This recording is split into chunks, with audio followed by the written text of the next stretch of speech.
बिस्मिल्लाहिर्रहमानिर्रहीम अस्सलाम वालेकुम। 9 साइंस फिज़िक्स के 5वें चैप्टर के न्यूमेरिकल्स के लेक्चर के साथ आप लोगों के सामने हूँ।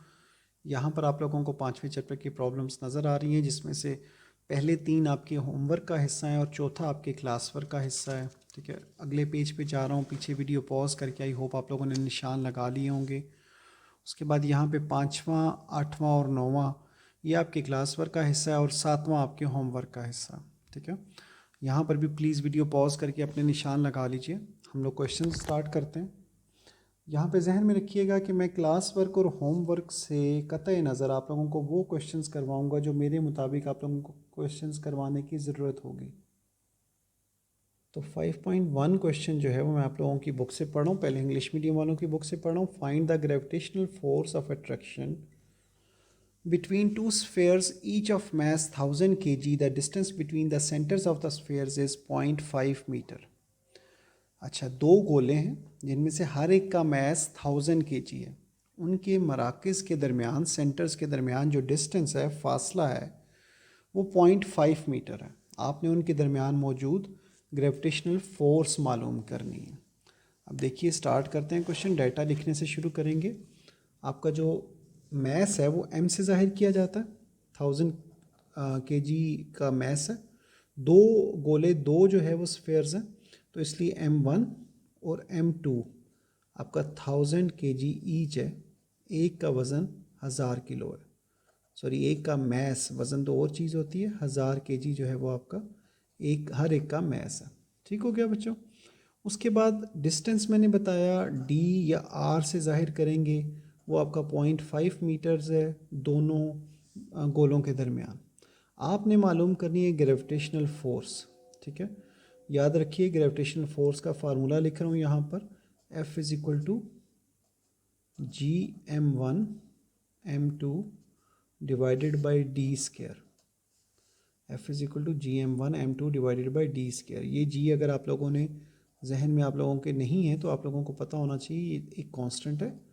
ठीक है, जिसे ग्रेविटेशनल कांस्टेंट कहा जाता है और इसकी value 6.67 into 10⁻11 newton metre square पर केजी स्क्वायर। ये वैल्यू फिक्स है इसकी, ये आपने ज़ुबानी याद रखनी है। अब यहाँ आप F की वैल्यू मालूम करना चाह रहे हैं, बाकी वैल्यूज़ आपने पुट करनी है। G की वैल्यू है 6.67 इंटू 10⁻11 और मैस 1 जो है वो 1000 किलोग्राम्स का, मैस 2 भी 1000 किलोग्राम्स का, और नीचे D जो है वो 0.5 है, तो 0.5 के ऊपर D स्केयर भी है, तो वो फार्मूले वाला स्केयर 0.5 के ऊपर भी आएगा। ठीक है। अच्छा सॉरी बच्चों, मैं यहाँ माइनस मिस कर गया, ये पावर में माइनस आता है, -11 6.67 इंटू 10⁻11 न्यूटन मीटर स्क्वायर पर केजी स्क्वायर। ठीक हो गया बच्चों। अच्छा अब देखिए, आपने 6.67 को फ़िलहाल वैसे ही रहने दिया। मैं आपको समझाने के लिए कर रहा हूँ, तो मैं ज़रा थोड़ा सा तफसील में जा रहा हूँ। 10⁻−11 को वैसे ही रहने दिया, ये बन गया 10⁻3, क्योंकि 1 के साथ 3 ज़ीरोज़ का मतलब है 10⁻3, और इसी तरह ये भी बन गया 10⁻3। ठीक है, 0.5 का जब आप स्केयर करेंगे तो वो आ जाएगा 0.25, वो मैंने सारे के नीचे लिख लिया। ठीक है, अब देखिए 10⁻−11, 10⁻3 और 10⁻3 ये जब आप कंबाइन करेंगे तो 10⁻−11 +3 तो ये 3 और 3 6, 11 में से माइनस होगा तो बाकी 10⁻⁻5 ये सिर्फ इधर से बचेगी।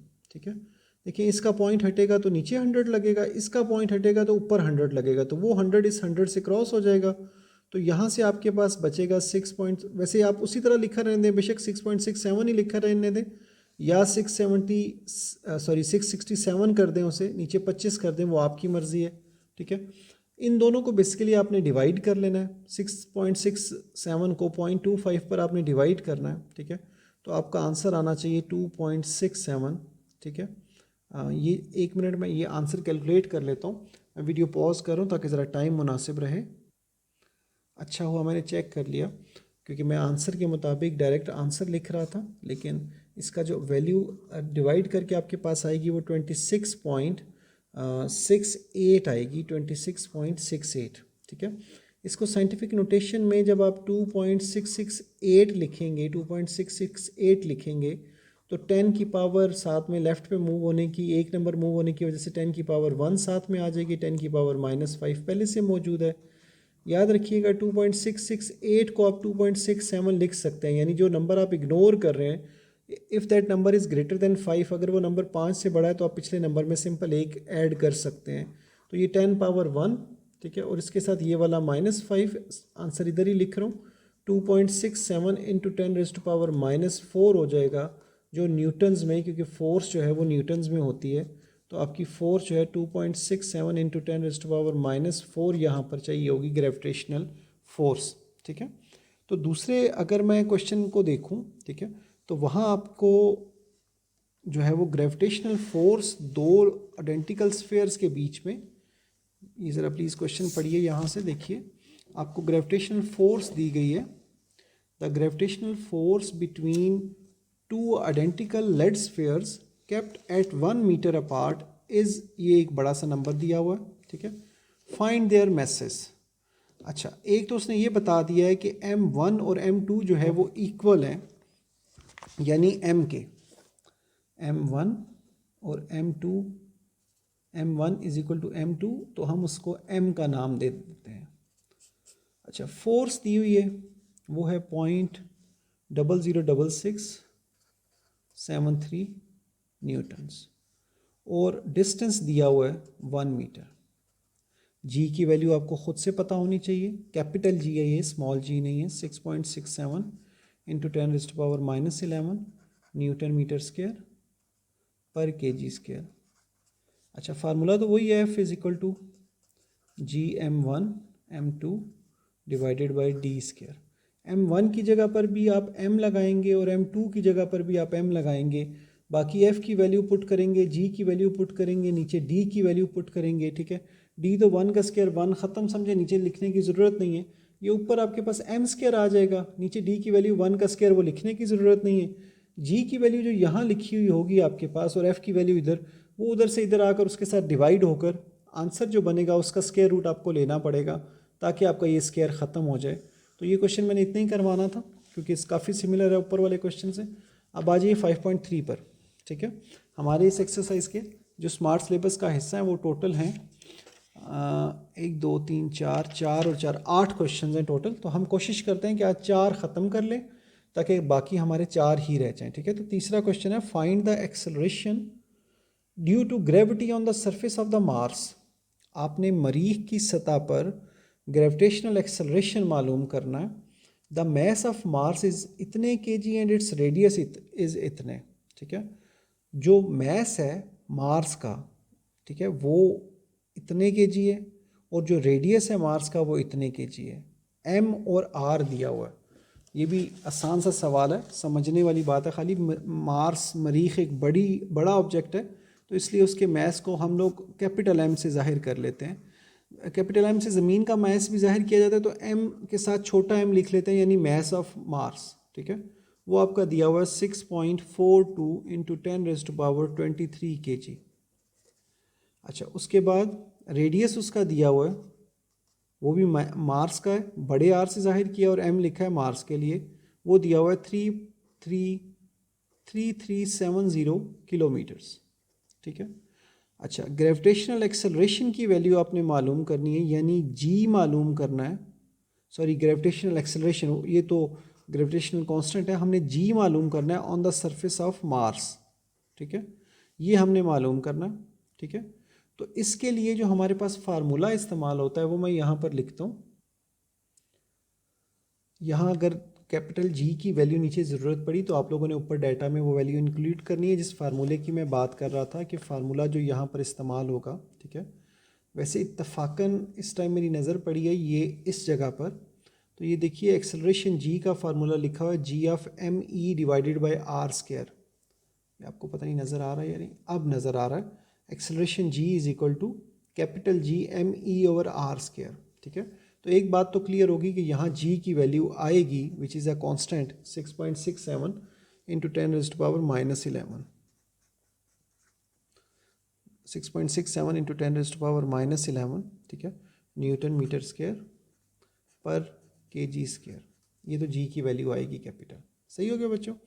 अच्छा, अब मैं ये बताने लगूँ ये फार्मूला निकलता कैसे है, तो थोड़ा सा यहाँ रफ में समझ लेते हैं। डायरेक्टली फार्मूला आप यही वाला इस्तेमाल करेंगे, इत्तफाकन उसी पेज पर बिल्कुल ऊपर लिखा हुआ था। बहरहाल फार्मूला आपका एफ़ का है, F is equal to GM1M2 divided by D square. तो जब एक ऑब्जेक्ट छोटा और एक ऑब्जेक्ट बड़ा हो तो आप उसे ऐसे लिख लोगे फार्मूला को, और नीचे डी की जगह वो मैंने पहले भी बताया था आर आ सकता है, तो ये क्योंकि कैपिटल आर है तो इसलिए आर स्क्वायर लिख दिया हमने फार्मूले में यहाँ पे। और एक और एफ़ का फार्मूला होता है, एफ़ वजन क्योंकि वेट क्योंकि एक फोर्स है, weight is that force with which earth attracts anything towards its centre. वजन वो फोर्स है जिससे ज़मीन किसी जिस्म को अपने मरकज़ की तरफ खींचती है। तो F is equal to W is equal to M G B formula बनता है, जिसका मतलब है आप M G is equal to ये लिख लोगे, मतलब ये दोनों F और W इक्वल हैं तो F भी इक्वल है इसके, ज़ाहिर बात है FF लिखा हुआ है, तो जो ये वैल्यू है वो इस वैल्यू के इक्वल आ जाएगी, यानी GM ओवर आर स्क्वायर। अब देखिए ये m इधर ले जाएं या वो m इधर ले आए, इस m के साथ ये m क्रॉस हो जाएगा, तो बाकी क्या बचेगा, g जो कि ग्रेविटेशनल एक्सेलरेशन है is equal to capital G into capital M divided by capital R square. Earth होगी तो मैस ऑफ अर्थ और रेडियस ऑफ अर्थ, अगर मार्स है तो मैस ऑफ मार्स और रेडियस ऑफ भी मार्स होगा। ठीक है, तो यहाँ आप डायरेक्टली वो फार्मूला पुट करें जो इस्तेमाल होगा। वैसे मैं फोर्स का फार्मूला लगा के दिखाता, लेकिन वो सामने लिखा होता तो इसलिए हम उसको डायरेक्टली ही इस्तेमाल करें, वो मैंने आपको यहाँ पर ये रफ में समझा दिया। ठीक है, यानी जी का फार्मूला है स्मॉल जी का, अब ये जी ऑन मार्स है। ठीक है, तो वो फार्मूला है G capital into M on Mars, M of Mars divided by R M radius of Mars का स्क्वायर। ठीक है, अब ये अगले पेज पर ही वैल्यूज़ लिख लेता हूँ, इस सफ़े पर तो ये सवाल ख़त्म नहीं हो सकेगा। तो देखिए कैपिटल जी की जो वैल्यू है वो जैसे हमने ज़ुबानी याद की हुई है 6.67 इंटू 10⁻⁻11। तो यहाँ जी एम जो है ये आपका इक्वल हो जाएगा, उधर कैपिटल जी की वैल्यू लिख रहे हैं 6.67 इंटू 10⁻⁻11। अच्छा, यूनिट साथ लिखने की ज़रूरत नहीं है। उसके बाद हमारे पास जो अगली वैल्यू हमने यहाँ पुट करनी है फार्मूले में वो है एम मैस ऑफ मार्स की, जी की वैल्यू हमने पुट कर दी। अब मैस और रेडियस पुट करना है। मैस है 6.42 इंटू 10⁻23 और आपका रेडियस चाहे इसको भी मीटर्स में बदल लेते अगर तो 3370 इंटू 10⁻³ जो है वो आपका मीटर्स में इसे लिखा जा सकता है। ठीक है, तो ये दो वैल्यूज़ अब आपने इस तरह ऊपर नीचे पुट करनी है।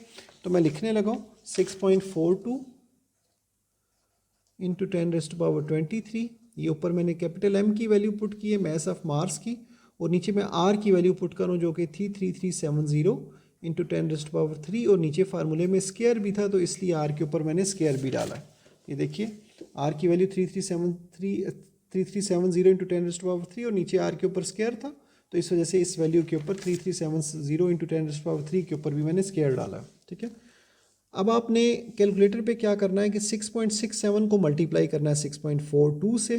ठीक है, और नीचे 3370 का स्क्वायर लेना है। सही है, जो कैलकुलेशन मेरे पास मौजूद है उसके मुताबिक मैं सवाल आगे कंटिन्यू करने लगा हूँ। पहले आपकी आसानी के लिए यहाँ पर 10⁻⁻11 और 23 को इकट्ठा कर रहा हूँ।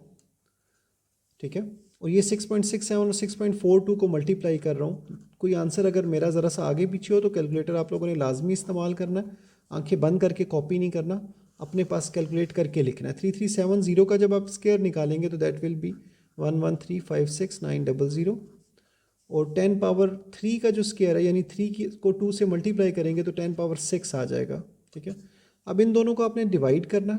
सही है, और इन दोनों को मुझे डिवाइड करना पड़ेगा, अभी फिर देखते हैं, लेकिन मैं साथ में 10 की पावर लिख रहा हूँ। 10 की पावर -11 और 23 में से बचा 12, यानी 23 में से 11 माइनस हो गया, क्योंकि एक के साथ माइनस का साइन है और एक के साथ प्लस का साइन है। जब ऐसा केस होता है माइनस और प्लस होता है तो हम उसे माइनस ही करते हैं, लेकिन माइनस हम करते हैं उसको बड़ी रकम में से छोटी रकम, यानी 23 में से 11 गया तो बाकी बचा 12। ठीक है, और 12 के साथ हमेशा यानी जमा मनफी में हमेशा, प्लस माइनस में हमेशा बड़े नंबर का जो साइन है वो आप आंसर के साथ लिखते हो। ठीक है, तो वो हमने यहाँ पर बड़ा नंबर था 23, तो उसका हमने आंसर जो है वो साथ में लिख दिया, सॉरी आंसर के साथ उसका साइन लिख दिया।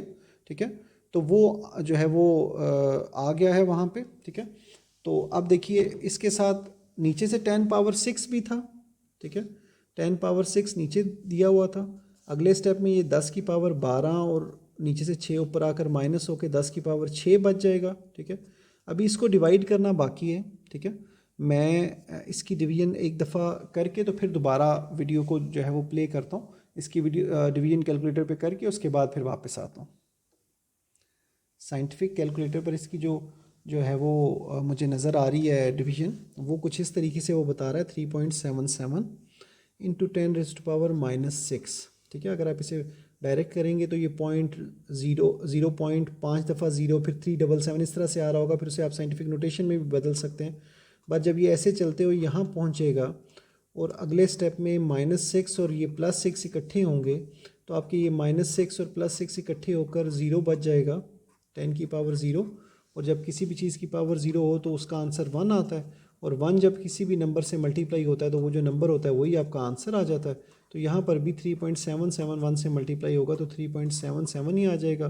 ग्रेविटेशनल एक्सेलरेशन था जिसकी यूनिट मीटर पर सेकंड स्क्वायर होती है, आप ऐसे भी लिख सकते हैं और वो डिवीजन का साइन डालकर ऊपर +2 भी लिख सकते हैं। तो ये हमारा GM था, जो कि मुझे हर स्टेप पे लिख लेना साथ में। GM से मुराद यहाँ था ग्रेविटेशनल एक्सेलरेशन ऑन मार्स। ठीक है, कंफ्यूज मत होइएगा मून से। अगर कन्फ्यूजन हो तो बेशक M कहीं मून आए तो वहाँ स्मॉल m यूज़ कर लें, मार्स आए तो नीचे वाला m भी कैपिटल कर लें। तो ये आपका बेसिकली हो गया ग्रेविटेशनल एक्सेलरेशन ऑन मार्स। ठीक है, तो प्लीज़ वीडियो को पॉज करके आराम से अपने क्वेश्चंस नोट कर लीजिए। मैं एक दफ़ा आप लोगों के सामने सारा रिपीट कर देता हूँ। ये 5.1 क्वेश्चन मैंने आप लोगों के सामने खोला हुआ है। ठीक है, वीडियो पॉज करके ऊपर से नोट करके, अब वीडियो पॉज करके नीचे से नोट कीजिए प्लीज़। उसके बाद ये 5.2 को मैंने यहाँ पे थोड़ा सा सॉल्व किया है, जितना किया वो नीट ही किया, बाकी जगह खाली छोड़िए और आगे कैलकुलेशन के लिए आपको जगह दी है। ठीक है, ये मैंने रफ जो है वो इसके लिए समझाया है। प्लीज़ वीडियो को पॉज कर करके नोट करते जाइए। 5.3 का हिस्सा नोट कीजिए, उसके बाद अगले पेज पर आ जाइए और 5.3 को अपने पास कंप्लीट नोट कर लीजिए। ठीक है, ये आप लोगों के सामने लिखा हुआ है, आराम से इसे नोट कर लीजिए। ठीक है, अब इसके बाद मैं 5.4 पढ़ने लगा हूँ आपकी बुक से, और ये आज का हमारा लास्ट न्यूमेरिकल होगा। यानी आज का जो हमारा लेसन है 9th साइंस के फिज़िक्स के 5वें यूनिट के जो है वो न्यूमेरिकल्स हैं। 9th science physics 5th unit के न्यूमेरिकल 5.1 से लेके आपने 5.4 तक कवर किए। ठीक है, उसके बाद आगे इंशाल्लाह कोशिश करेंगे बाकी चैप्टर के न्यूमेरिकल्स ख़त्म करने की। मैं एक्चुअली पहले से तैयारी करके नहीं बैठता, तो इसलिए मैं नहीं कंफर्म बता सकता। जब मैं सवाल करवाऊंगा, अगर बड़े सवाल होंगे तो सवाल करते हुए मैं उसके मुताबिक थोड़ा काम दे दूंगा, और अगर सवाल छोटे होंगे तो उसके मुताबिक फिर थोड़ा सा ज़्यादा काम दे दूंगा। अभी चौथा न्यूमेरिकल मैं आप लोगों का बुक से पढ़ने लगा हूँ, इंग्लिश मीडियम की बुक से। The acceleration due to gravity on the surface of moon is 1.62। अभी बात हो रही थी मून की, तो आ गया ग्रेविटेशनल एक्सेलरेशन, आ गया GM आ गया चांद के ऊपर, जिसकी वैल्यू दी हुई है 1.62 मीटर पर सेकंड स्क्वायर। ठीक है, उसके बाद कहता है radius of the moon is 1740 kilometre. चांद का जो रेडियस है वो 1740 किलोमीटर ये बता रहा है। ठीक है, उसके बाद find the mass of the moon, चांद का मैस मालूम करें।